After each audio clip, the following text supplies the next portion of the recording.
Oh, okay. Good afternoon, everyone, and welcome back to our State Shield 2022 coverage. I'm joined here with Jackson, That's me. and we're going to be calling the Queensland Thunderbirds versus the Queensland Firehawks. So Firehawks will be running from the left of your screen. So we've just watched the New South Wales Blue Tongues versus New South Wales Blue Bottles. This is definitely an exciting game to watch right off the back of the Bottles versus Tongues game. The A versus B games back to back would be really interesting juxtaposition. Yeah. So we've got both of almost the development squads of both teams fighting against their higher level, Senior mentor team. team. Yeah. And we are getting ready to start. So Lindley will be facing off against Wallace Turner for the ball, and we are away. Lindley makes it cleanly to the ball, but Turner puts a head on him. Lindley driving, tries to get to Arnold. Unfortunately, a little bit high. Arnold is being pressured there. So we're seeing a really interesting grooves up attempt by Xavier to get control.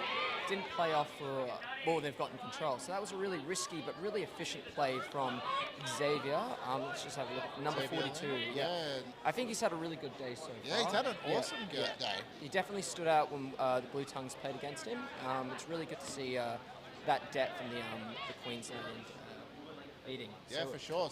Coming up, Lindley attempts a shot or a pass to Queensland Hockey, who is being pressured right on the line, but keeps the feet in. Right. Pushes hard. Shot on there. Unable to convert because of the shot on from Ethan Sonoya. And Caitlin Rapson has taken it. Ethan Sonoya is sending it up the pitch. So it's interesting to see watch this happen back to back. I was about to argue that the Thunderbirds were even rushing their offense, but it looks like Firehawks are doing the exact same thing. Yeah, I think that big driving offense is quite common in Queensland. Right. So right. a lot of times you see a lot of players that play a very driving offense. So right. Yeah.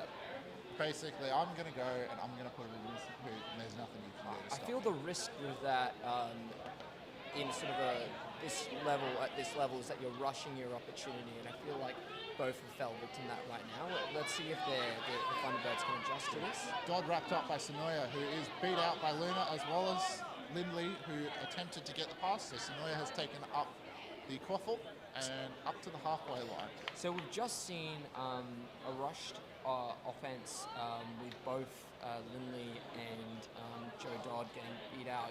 It'll be interesting to see the Drop Bears' strength in the Thunderbirds, comparing that with their the Firehawks. It seems as though they don't necessarily have too much of an edge so far. I feel like Firehawks have can't maintain control most of the game. Yeah, so that'll be interesting to get the Queensland Thunderbirds beaters. If they can maintain control, can they push an offense? Because the Firehawks have maintained control. Sonoya up to Rapson, passes over the top. It is cut off from behind by Lindley, who is looking to just go all the way. Steps one chaser, steps another, passes across to Will Arnold, and who puts it through for the first goal of the game. First scalp to the Queensland Thunderbirds over the Firehawks. Great bludger turnover from Elise, working with Aaron there in the defense. You could really, she got a quick steal from Xavier, and both Aaron and her worked to make a great opening for that quick offense. I feel like that is a really great example of this quick drive of the offense. Yeah, absolutely. So we're looking at that drive-heavy offense. Interesting plays there. We have a beater coming in from behind for the Firehawks, playing all the way back from Lachlan Ward now, and Lindley has stolen and is going to run it in for the second goal. 20-0 is our score. Thunderbirds leaving the Firehawks. So we've seen a quick change in the beating lineup. I believe Xavier has switched with Lachlan Ward, and let's just have a look and see how this is going to affect the game. We've also had Nilla Samble. So they're pushing hard with control. Friendly fire beat from Lachlan Ward into Nilla Samble, who takes Aaron Seibel to the ground. Ball's coming in from the Firehawks. Unfortunately, the shot from Caitlin Rapson is cut off by Joe Dodd, who passes across to Will Arnold, who's going to go for a run. Passes Sonoya. Passes Kim Parry. Passes everyone. Puts it in himself. No worries about So that. it looks like what we're seeing is that the Firehawks, when they have their opportunity to attack, they're being quite slow and less mobile on the offense. I don't think it's gone past Hoops yet for a No, pass. that's it. And then a Braxton quick- unfortunately loses it to Dodd. And then a quick turnover of Quaffle to the Thunderbirds, who are just going to score from a drive. I don't think they've yet to score from a play that wasn't a drive yet. Yeah, no, that is a lot of how they play. They play a lot of drive. I say we because us up in Queensland, we do tend to have I would say almost bigger than average player base in regards to size. So we do tend to play a lot of those driving rush through players. See, as an outsider to Queensland, I would argue that the drive-heavy play is quite vulnerable to, I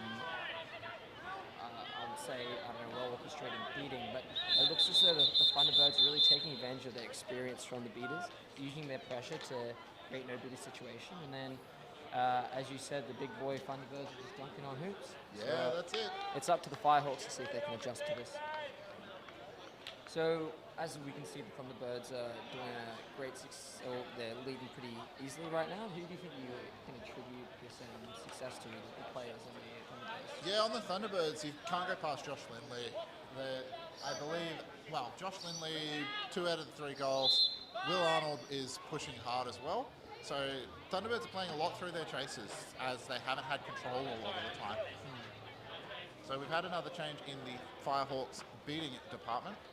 I tell you, I'm really looking forward to seeing number 15 and number 33 from Firehawks. When we played against them, they had great tenacity from chases that you don't.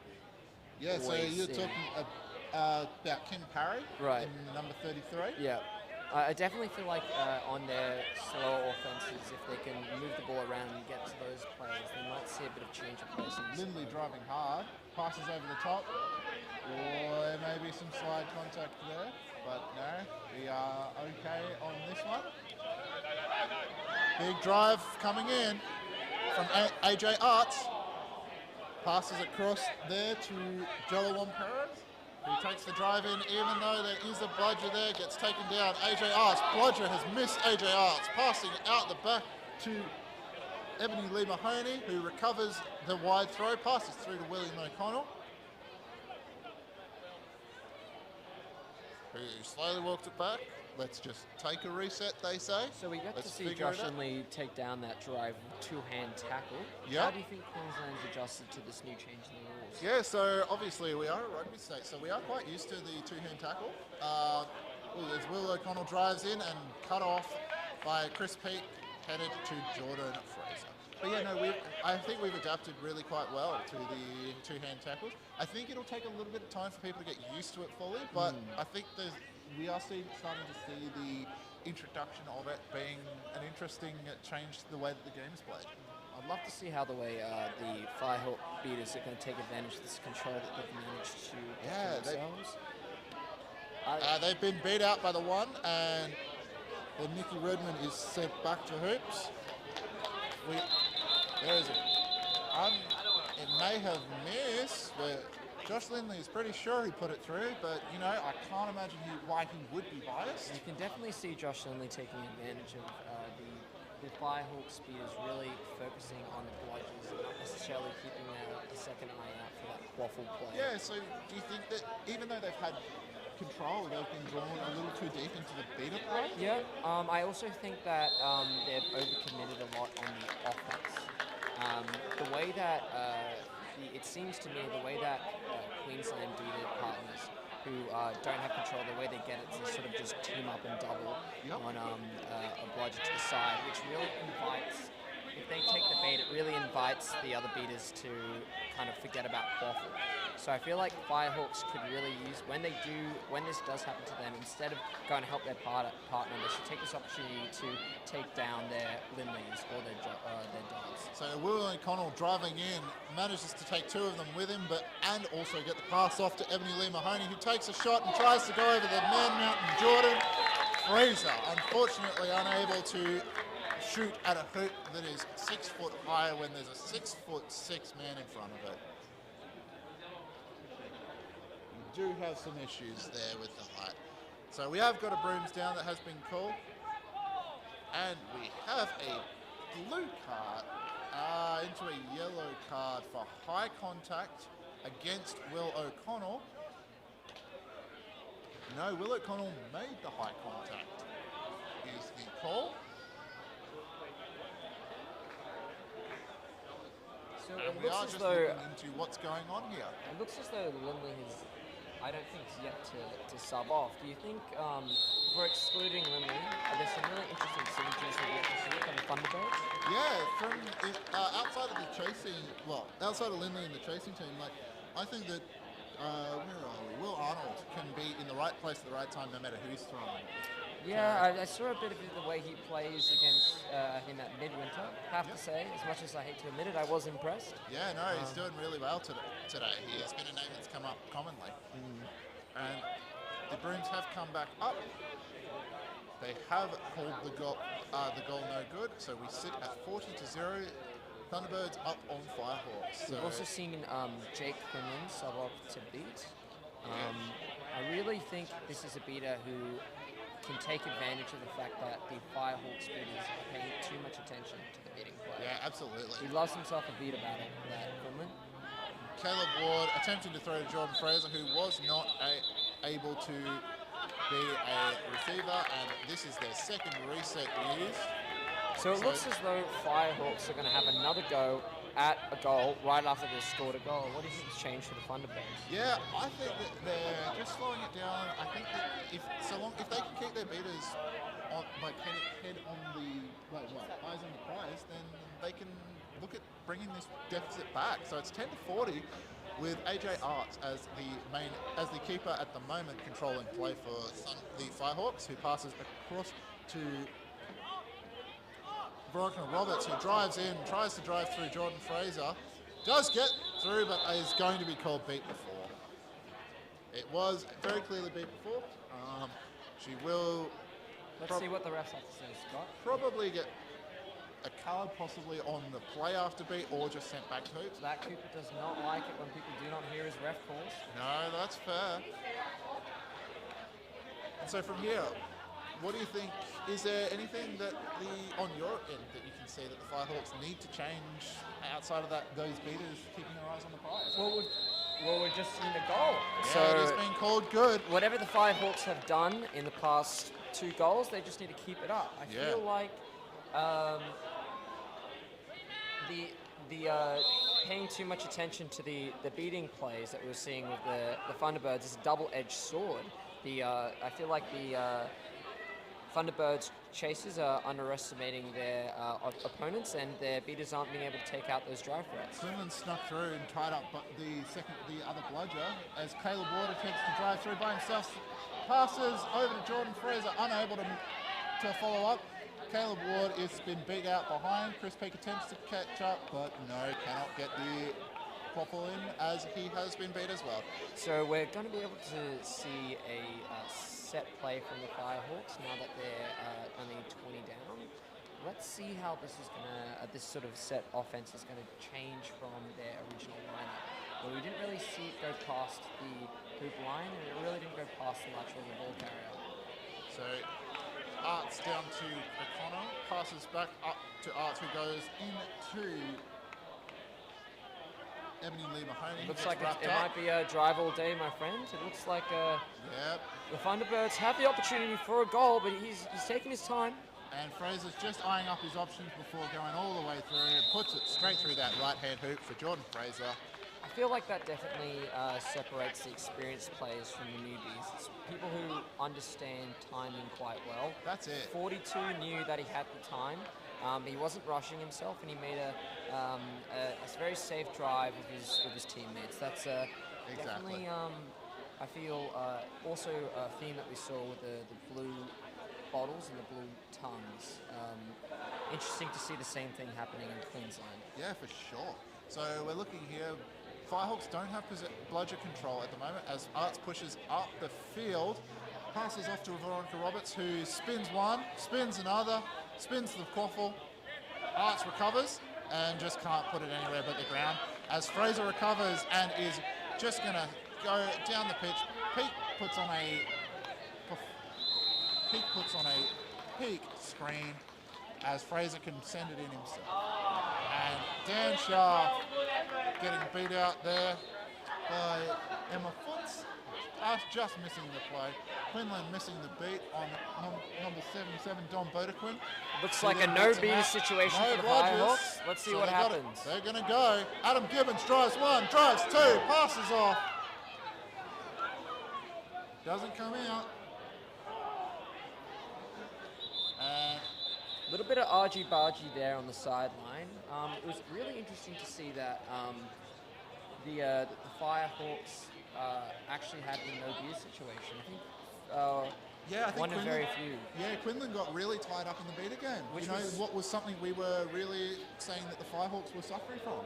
I definitely think before that happened, it was Quinlan o'clock by the look of it. He was creating a lot of no-bidder situations, but I think after a while, when you play that risky, every so often, it seemed like the Firehawks took advantage of that. For sure. It wasn't clean. The Firehawks definitely were able to keep those three bludgers down in their side of the quarter.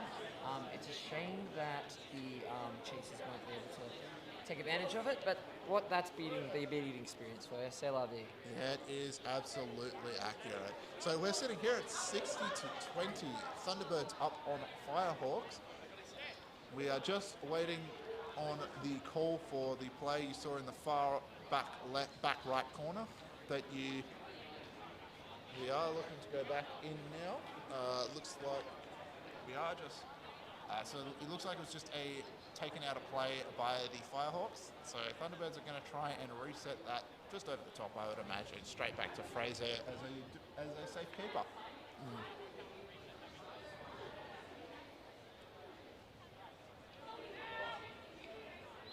And we're back up and playing, and that has happened.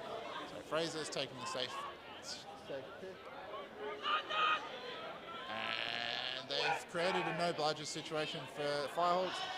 Andrew McCall runs through Gibbons, runs through Ben Davis, and puts it in that left hoop, bringing our score 70 to 20. As we have a couple of subs here, Don Bodequin on the beaters for the Firehawks has swapped off for Xavier Luna, who is apparently hiding the bludger, trying to sneak up the pitch behind his back. And he's going to beat out Andrew McCall as Adam Gibbons brings the quaffle up the pitch. Passes across to Caitlin Rapson. Playing some slow, trying to make the opening here. We've definitely seen since I want to say 12 has come on, we've had beater domination from the Thunderbirds. You can see Xavier really trying to sucker Jake to throw at him to use his immunity, but that's definitely a risky play. But as we've seen this game, the beaters for both teams are definitely not shy to a little bit of risk. No, that's it. So Gibbons receives from Turner, who passes it across to Veronica Roberts, receives it back to Gibbons, who's going to go for a drive through Joe Dodd. No, passes around to Turner, who tries to go over Joe Dodd, and unfortunately again can't put it over the 6'4" player. Say 2070 near towards the end of the game. At the beginning it was, I want to say, 40-20 when Firehawks were at their closest. It does mirror the New South Wales game, in which the Bottles, I think at one point were beating the Tongues, but towards the end, as you said, the experience just comes through. Lindley attempts to pass it across and it just goes straight into an intercept. Do you reckon that's due to some experience showing through on both of the teams? What specifically? The fact that both of the late Firehawks game. the late game for the Firehawks and for the Blue Bottles. Yeah, I think what really separates winners from losers in Quidditch is being able to just play on the fly, and we've seen every single team here today do that. But I think at a certain point, higher level teams are able to do it more effectively and can do it, as we've seen, the stamina on its skills. Yeah, for sure. More effective, more longer, I should say. So the Firehawks offense breaks down there, unable to put it through the goal as there was 3 defenders blocking the hoop for them. So Lindley recovers and is walking the pitch up, contested by Gibbons, who attempts to get the first reset used. Passes across to Arnold with those happy feet there, trying to step past someone. Lindley is still pressured by Gibbons, passes across to Dodd. And attempts to go to Lindley, but is still available. So they're just going to try and take this slow until they get back up to full strength. Lindley is missed by Smith. God, that Lindley step is as quick as it is cheeky. Drives in, misses high. That's okay. Josh Lindley beats the defender, on defense, beats the keeper, beats the goal. Beats the bludger, and as you said, beats the goal. Poetically put. So it will be a Firehawks inbounding procedure, and because it is the keeper, they will be safe the moment they step in to advance the ball up the pitch. And they are looking to call a timeout at the Firehawks end. So that has been called by Caitlin Rapson for the Firehawks. They are the keeper, and so we have a minute break. So we're looking at a 20-70 score right now with the snitch close on the horizon. We can see Eden Hodge strapping up his boots as we speak. How do you think both teams are going to change their play when the snitch on pitch? I don't think Thunderbirds are going to change anything, really. While they're not going too hard, I would imagine this is in the logic of needing to conserve some strength for their next game against the Blue Bottles. Right. So they do have, that is a must-win game for them in regards to try and tie up second or third. So I think that will actually decide who is second and third between the Bottles and Queensland. Right, well I hope the Thunderbirds don't get ahead of themselves. They've still got a game to win. They do have a game to win. The Firehawks, if I had to pick something, they probably are going to look at playing a more synergistic style, but it is difficult which we were seeing you and with yourself, with the Blue Bottles and Blue Tongues, you play a lot of the same strategies and styles because obviously you are one team that trains but separate out into 2 teams. Yeah, you can definitely see. I don't want to argue that Bottles is the light version of the Tongues because I do think they have their own spin and plays very unique to our own. But I do agree, like a junior team does have a lot of skills that trickle down, and sometimes they even improve on that, like they almost did when they almost defeated us. Yeah, so Arts attempts to pass to Alan Perez but gets it back. Gibbons is putting from some Aaron screens on right there. And unfortunately, Kin Parry unable to get to it. AJ Arts puts it a little wide, but we have a call going somewhere. Yeah, no, it has been handed over to the Thunderbirds for the throw out by the Firehawks. Oh. And Claire Smith passes straight back to Dan Schaff. Unfortunately, they are not on the same team as it passes over to Lindley from Arnold, back to Arnold. And playing with it a little bit, and they hit the goal. Great read from 12 there to intercept that bludger. Yeah, Dan Schaff, intercepting the bludger that was trying to be reset, was able to take it and force them into getting stuck. I do hope that if either team are hoping to win, they have to. It seems as though their beating play is focused on Hoffel to a certain point, but as the offense, the defense continues, they focus more on getting control back. So I really don't think we're going to see a huge change in tactics, at least from the Thunderbirds, when the snitch is on pitch. For sure. Unfortunately, AJ Arts can't put it up. Puts it straight to Joe Dodd, who's going to run at Sonoya, who cannot make the tackle stick. Passes across to Lindley, who puts it through the left-hand middle hoop for the goal. So we are now running at 80-20 for the Thunderbirds. And as we saw in the last game, sort of the last 4 or 5 minutes before snitch play, the senior team just tends to run away with it a little bit. I think it's definitely up to the Firehawks here to anticipate the fact that they're going to be bullied a little bit by their opponent's beaters and try and sucker them into throwing and maybe getting some control back. So Nila Sambo attempting to make a beater play there. Passes across from Caitlin Rapson to Joe Alon-Perez. Unfortunately, it is called missed. It was tight. It looked like it trickled through, but maybe we don't have the best angle here. Joe Dodd passes across to Josh Lindley, who steps Sonoya and puts it straight through and sends it all the way off the pitch. God, you Queenslanders don't like running when you don't have to. You love your shots. Yeah, I know, right? No, we do have a couple of people who, like, ex-basketballers, that sort of play, who like to take their shots from distance. Mm. So it does tend to happen a little bit. Ex-basketballers, I would have guessed ex-marksmen. I think almost, I'd say, almost every single goal was scored through a shot, which is a little bit different in New South Wales. Yeah. But definitely, they make it look easy, those Queenslanders. Yeah, that's it. So Rapson passes across to Joel Alon-Perez, who tries to run through Arnold. Passes back to Rapson. Passes across to Roberts.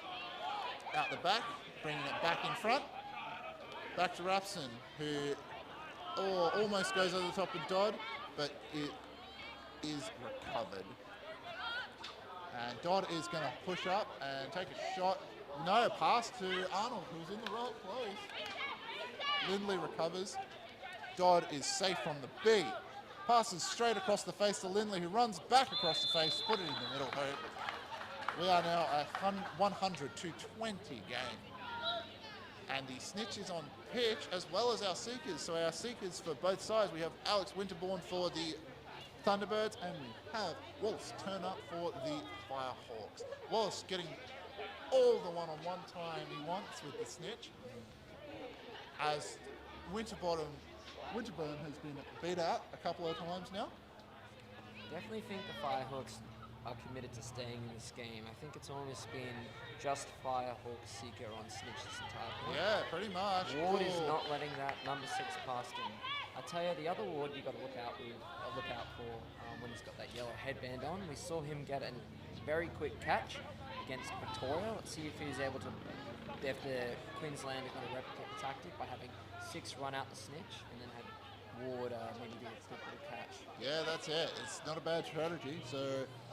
Well, it's clearly a winning one so far. Absolutely. So Turner is getting all the time in the world, but has been sent back now. So now Winterbourne, what can he do? He can get sent straight back to hoops immediately after getting beat out, as Fraser Park runs up the pitch with the quaffle, but it stays still as Lachlan Ward keeps it, as Jordan Fraser boots it out, and it will be sent, well, it will be given to the nearest Firehawks player, who will be, I believe it may be an illegal reset, it's called.